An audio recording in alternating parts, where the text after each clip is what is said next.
बिस्मिल्लाहिर्रहमानिर्रहीम। Dear students and professionals, आज के लेक्चर में हम बात करेंगे about section 26 of the companies act 2017, business and objective of a company, यानी business and objects of the company. Section 26 से कहता है कि कोई भी कंपनी है वो कोई भी लॉफुल बिजनेस कर सकती है और कोई भी ऐसी एक्टिविटी कर सकती है, किसी ऐसी ट्रांजेक्शन के अंदर इंटर हो सकती है जो कि इंक्लूडेड हो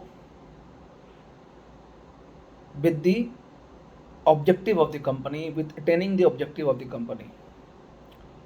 यानी कंपनी जब इनकॉर्पोरेट होती है तो कंपनी अपने मेमोरेंडम को रजिस्टर्ड कराती है रजिस्ट्रार के पास। उस मेमोरेंडम ऑफ एसोसिएशन का जो सेकंड कंपोनेंट होता है, फर्स्ट कंपोनेंट होता है name of the company, second component है registered office of the company, and the third component is the business object of the company, यानी what is the object clause and what is the objective of the business। तो जब आप business को registered करा रहे होते हैं, अपने मेमोरेंडम ऑफ एसोसिएशन को रजिस्टर्ड करा रहे होते हैं रजिस्ट्रार के साथ while incorporating the company, तो आप अपने ऑब्जेक्ट क्लॉज को वहाँ पे लिखते हैं।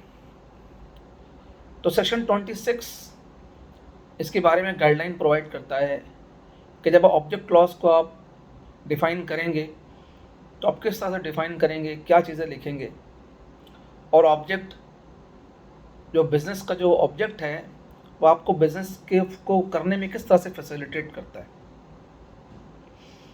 तो सेक्शन 26 का सब सेक्शन 1 कहता है कि कंपनी में कैरी ऑन और undertake any lawful business or activities and do any act or enter into any transaction being incidental and ancillary thereto which is necessary in attaining its business activities। यानी आपने जो अपने business clause को select किया है, जो आपने अपने ऑब्जेक्ट क्लॉज को रखा है कि जी हमारा ऑब्जेक्ट होगा, तो आप उसको अटेन करने के लिए उस ऑब्जेक्ट को आप कोई भी लॉफुल बिजनेस कर सकते हैं और किसी भी ऐसे ट्रांजेक्शन में इंटर हो सकते हैं जो उस बिजनेस के ऑब्जेक्ट को अचीव करने के लिए ज़रूरी हो।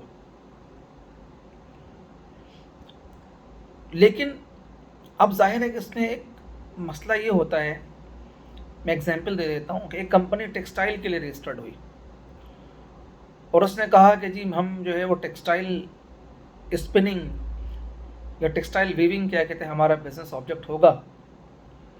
तो उसको अटेन करने के लिए जाहिर है कि वो प्रोक्योरमेंट भी करेगी, वो यार्न की प्रोक्योरमेंट भी कर सकती है, वो एक्सेसरीज की प्रोक्योरमेंट करेगी, बिजनेस को चलाने के लिए इसके रिपेयर मेंटेनेंस की एक्टिविटी भी करेगी, बिजनेस को रॉ मटेरियल जो यूज़ करेगी उसको ट्रैश या वेस्टेज जो होंगे उन वेस्टेज को सेल भी करेगी,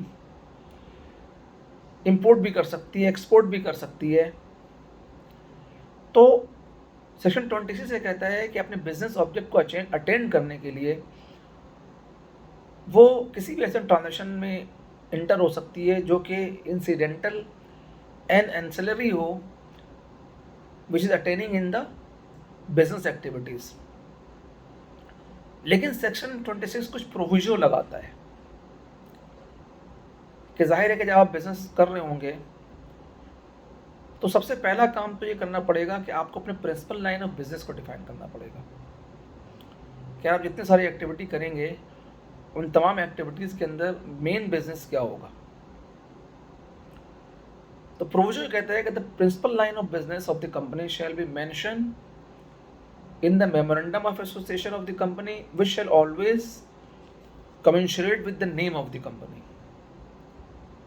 यानी एक चीज़ तो क्या ये होगा कि आप प्रिंसिपल लाइन ऑफ बिजनेस कह के बताएंगे कि यार आपका प्रिंसिपल लाइन ऑफ, आप कुछ भी लॉफुल काम कर सकते हैं लेकिन प्रिंसिपल आपका क्या की एक्टिविटी है। यानी आपको टेक्सटाइल यार्न है तो आप लिखेंगे जी मेरी स्पिनिंग है प्रिंसिपल लाइन ऑफ एक्टिविटी, अगर आप फैब्रिक बना रहे हैं तो आप लिखेंगे कि जी मेरी वीविंग है principal line of activity. If you are a cement manufacturer तो आप बताएंगे कि जी मेरी सीमेंट है कोर एक्टिविटी, कोर बिजनेस। तो प्रिंसिपल लाइन ऑफ बिजनेस को आपको वहाँ पे डिफाइन करना ज़रूरी है। मेमोरेंडम के अंदर ये मेंशन करना ज़रूरी है। पॉइंट नंबर 1 में 3 का जो क्लॉज 1 होगा उसमें क्या कहता है, बताएंगे कि जी मेरी प्रिंसिपल लाइन ऑफ बिजनेस क्या है।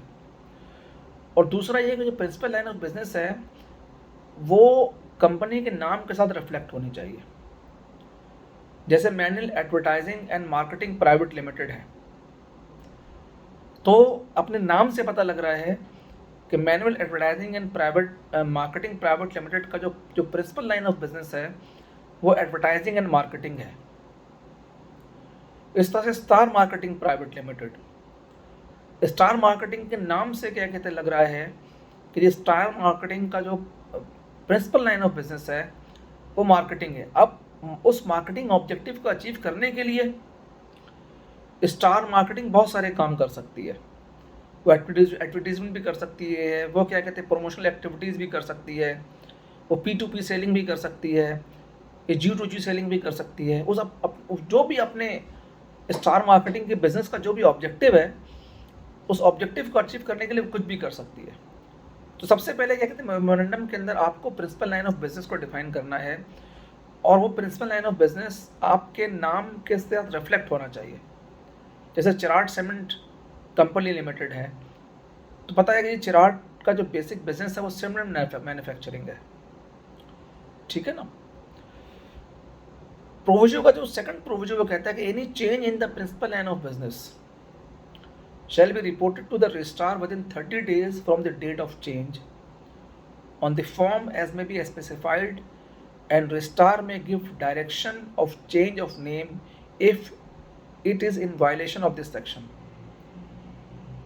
यानी अगर कोई कंपनी अपने प्रिंसिपल लाइन ऑफ बिजनेस को चेंज करती है, यानी फॉर एग्जांपल मार्केटिंग का बिजनेस है लेकिन वो किसी और एक्टिविटी में जा रही है, तो अब आपको बताना पड़ेगा। यानी प्रिंसिपल लाइन बेसिकली वो होता है जहाँ पे आप मेन बिजनेस एक्टिविटी क्या कहते कर रहे होते हैं।